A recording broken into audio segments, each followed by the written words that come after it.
Hello, and thank you for tuning in to Far Above Rubies today. We are talking about miracles this month, and today we're taking a look at the miracle of the sun standing still. Your reading challenge for today is going to be Joshua chapter 10, verses 1 through 15. We're going to read verses 12 and 13 together. Then Joshua spoke to the Lord in the day when the Lord delivered up the Amorites before the children of Israel. And he said in the sight of Israel, Sun, stand still over Gibeon, and moon in the valley of Ajalon. So the sun stood still, and the moon stopped, till the people had revenge upon their enemies.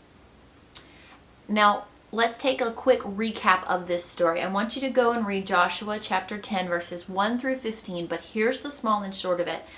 Allies of Israel, Gibeon was under attack. God told Joshua he had given them victory in this battle before they ever stepped foot onto the battlefield. Before anything had happened, just like yesterday's devotional thought, before anything had happened, God had already promised them victory. So Joshua with confidence brings the children of Israel to this battle. The Lord fought with them and for them in this situation. He even rained fatal hailstones upon the enemy, and it says that the hailstones killed more of their enemy than the children of Israel's swords in their hands. But Joshua still needed daylight to finish this battle. The sun was beginning to set, the sun was going to go down, and they still had enemies to take care of. They still needed to drive the enemies out of this territory. And so he prayed. What a wise decision. So he prayed. Joshua prayed what might be seen as a bit of an ignorant prayer. Hear me out. Joshua had no understanding in that moment that we here on earth revolve around the sun, and that in this miracle, when God actually performed it, he made the earth stand still and stop revolving around the sun so that the daylight could stay. But to me, that is one of the most beautiful pictures of God hearing our prayers and knowing our hearts and giving us exactly what we need, even when we do not have the right words to pray. It didn't matter to the Lord that the words weren't all right. God understood Joshua's need, and the daylight stayed where it was until the battle was done. God knew Joshua's heart. He understood all the ins and outs of what was going on and what was needed and how to make it work. And God took care of the situation. Now, we complain in our day and age in Christianity today. You know, if you have not said it, you have heard someone say it, that we don't see these huge miracles like this. The sun standing still in the sky. We don't see miracles of that kind of magnitude today oftentimes. And I wonder if it's because we don't pray prayers of this magnitude today. When's the last time you had the gall within you to look up to the heavens and say, God, I need all of heaven and earth to stand still. I need things to be miraculous right now, God. When's the last time you prayed that kind of prayer? We wonder why we don't see miracles like this. And it's oftentimes because we don't pray prayers like this. I wonder, do we not pray prayers like this because we're worried we might get the words wrong? We're worried that little tiny me over here who is a nobody from nowhere, with no pedigree, with no authority, no influence.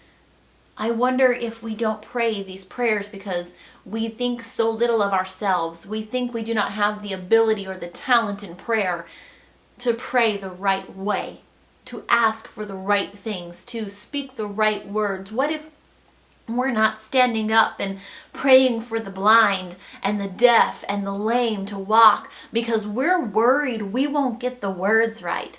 Because we're worried that God will say, oh no, that wasn't the right formula. Try that again. How dare you pray that prayer wrong? Is that what we're afraid of? How many times have we missed an opportunity? How many times have we missed an opportunity to see a miracle take place in our life or in someone else's life because we were afraid we wouldn't get the words right? God knows our hearts. He hears our prayers. He sees the need, and He knows how it all works. He knows how healing works. He knows how financial provision works. He knows how guidance and direction work. He knows how to put broken marriages back together. He knows how to mend relationship. He knows how to move kings and priests. He's got it. We don't have to worry about speaking just the right words.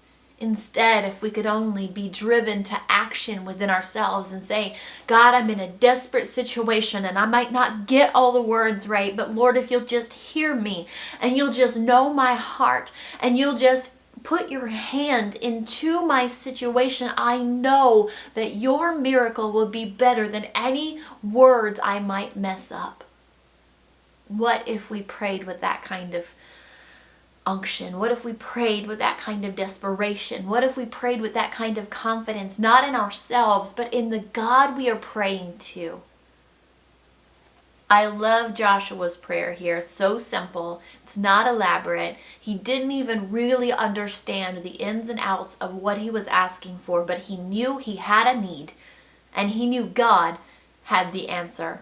And because he was bold enough to pray a bold prayer, he saw miraculous things happen.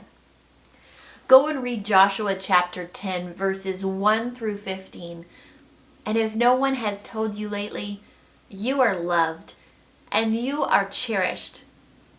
You, my friend, are valuable. You have beautiful and tremendous worth, and that worth is far above rubies.